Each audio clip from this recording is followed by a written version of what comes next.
Assalamualaikum warahmatullahi wabarakatuh. Assalatu wassalamu ala asrofil anbiya wal mursalin wa ala alihi washabihi ajmain. Amma ba'du. Pertama-tama dan yang paling utama, marilah kita semua panjatkan puja, puji, serta syukur kita kehadirat Allah Subhanahu wa Ta'ala yang telah memberikan kita rahmatnya, karunia-Nya, serta keberkahannya untuk kita semua. Dan tidak lupa juga, salawat serta salam kita panjatkan dan kita curahkan kepada junjungan Nabi besar kita, yaitu Nabi Muhammad SAW. Semoga kita semua termasuk ke dalam umatnya yang akan diberi syafaat di yaumil akhir kelak. Nama saya Syifa Nur Latifah dari SMP Al-Ghazali. Izinkan saya menjelaskan tentang Isra Mi'raj.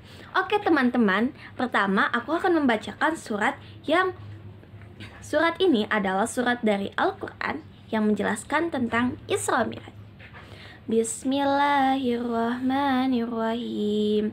Subhanallazi asra bi abdihi lailam minal masjidil harami illal masjidil aqsa lazi barakna haulahum linuhriyahu min ayatina innahu huwas samiul basir. Maha suci Allah yang telah memperjalankan hambanya, yaitu Muhammad, dari Al-Masjidil Haram ke Al-Masjidil Aqsa pada suatu malam ke Sidratul Muntaha. Dan kami berkahi sekelilingnya agar kami dapat memperlihatkan sebagian tanda-tanda kebesarannya. Sesungguhnya ia adalah Maha yang melihat dan Maha mengetahui. Quran Surat Al-Isra ayat 1. Nah teman-teman, hari ini aku akan menjelaskan tentang Isra Mi'raj. Yuk simak videonya dan dengarkan ya apa itu Isra Mi'raj dan apa yang dilakukan Nabi di Isra Mi'raj. Jadi teman-teman, seperti yang aku ketahui, Isra itu perjalanan, Mi'raj itu perjalanan dari bumi ke langit ketujuh. Apa sih langit ketujuh?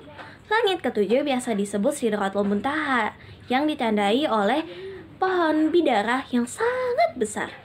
Langit ketujuh adalah ujungnya dari langit, yaitu ujungnya atau bisa dibilang juga surga ketujuh.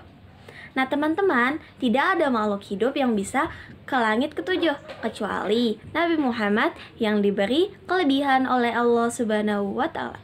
Mengapa sih Nabi Muhammad di-Isra Mi'rajkan? Nabi Muhammad di-Isra dan di-Mi'rajkan karena posisinya Nabi Muhammad sedang sedih. Sedih karena ditinggalkan oleh istrinya dan ditinggalkan oleh pamannya. Istrinya yang ia sangat cintai yaitu Siti Khadijah, dan pamannya yang sangat ia sayangi yaitu Abu Thalib. Mengapa beliau sangat sedih? Karena dua tokoh tersebut adalah tokoh yang mendukung dari awal dakwahnya Nabi hingga akhirnya. Nah, hingga beliau ditinggalkan dan beliau merasakan sedih yang sangat sedih-sedih. Lalu disitulah Allah Subhanahu wa Ta'ala memberikan hadiah kepada beliau. Hadiahnya yaitu di Isra Mi'rajkannya lah beliau. Nah, perjalanan dari Al-Masjidil Haram ke Al-Masjidil Aqsa adalah 1500 km. Dan kalau dipikir-pikir, dari Jawa Barat ke Jawa Tengah aja udah 1500 meter. Dan kalau misalnya kita pikir-pikir juga, kalau manusia bisa ke satu tempat tetapi masih di pulau yang sama dalam satu malam. Tetapi kalau Nabi di satu tempat bisa ke langit ketujuh dalam satu malam. Masya Allah, sungguh besar kebesaran Allah bukan? Nah teman-teman, kita mungkin tidak bisa mempercayai apa itu Isra Mi'raj, tapi kita bisa mempercayainya dengan hati kita dan iman kita. Ayo semuanya kita mempercayai menggunakan hati dan iman.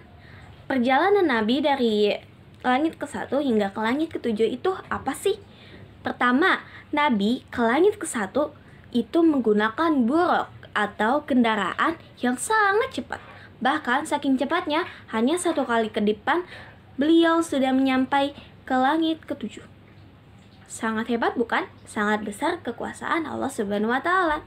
Pertama, di langit ke-7, Nabi Muhammad didampingi oleh malaikat Jibril dan bertemu dengan Nabi Adam. Nabi Muhammad memberikan salam kepada Nabi Adam. Lalu dilanjut ke langit kedua, ke langit ketiga, hingga akhirnya ke langit ke-7, bertemu dengan Nabi Ibrahim alaihissalam. Nah, setelah itu Nabi Muhammad ke Sidratul Muntaha bertemu dengan Allah Subhanahu wa taala. Nah, di Sidratul Muntaha Nabi Muhammad SAW diberikan perintah oleh Allah Subhanahu wa taala. Perintahnya yaitu Nabi Muhammad harus menyuruh atau diperintahkannya umatnya sholat selama 50 waktu 50 kali dalam sehari. Nabi Muhammad pun turun dari langit ke-7 hingga ke langit ke-6 bertemu dengan Nabi Musa. Nabi Musa bertanya, "Wahai Muhammad, apa yang engkau lakukan di Sidratul Muntaha? Dan apa yang diberikan Allah kepada engkau?" Nabi Muhammad menjawab, "Aku diberikan sholat 50 waktu." Nabi Musa menjawab, "Wahai Muhammad, kamu lihatlah umatku yang kekar-kekar, yang badannya tinggi-tinggi, yang badannya besar-besar saja, jika diberi sholat 50 waktu itu tidak sanggup. Apalagi umatmu, manusia yang kecil-kecil, diberi sholat 50 waktu pasti tidak sanggup. Minta diskon kepada Allah." Akhirnya Nabi Muhammad mengikuti Nabi Musa dan meminta diskon selama 9 kali. Setiap satu kali meminta diskon dikurangi 5 rakaat hingga akhirnya mencapai 5 rakaat. Nabi Muhammad kembali ke Nabi Musa dan Nabi Musa masih meminta diskon. Nabi Muhammad bilang, "Aku tidak mau Musa, aku malu karena aku sudah 9 kali." Lalu setelah itu Nabi Muhammad pun turun ke bumi lagi.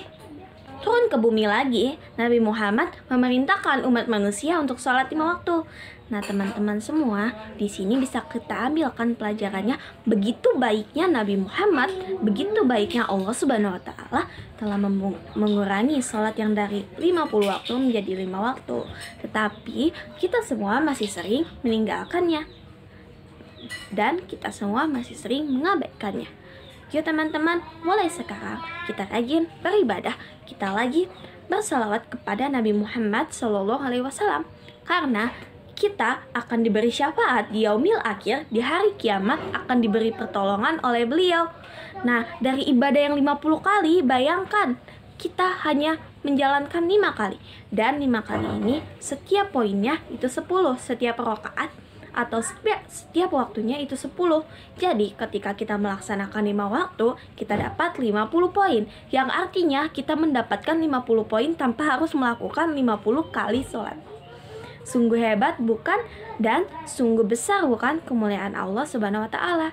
Ayo teman-teman semuanya, kita belajar untuk sholawat kepada Nabi dan juga untuk beribadah kepada Allah, karena kita semua adalah manusia di akhir zaman dan kita semua akan merasakan hari kiamat. Semoga kita semua diberi syafaat di yaumil akhir nanti dan dimasukkan ke surganya Allah melalui syafaatnya Nabi. Amin amin ya rabbal alamin.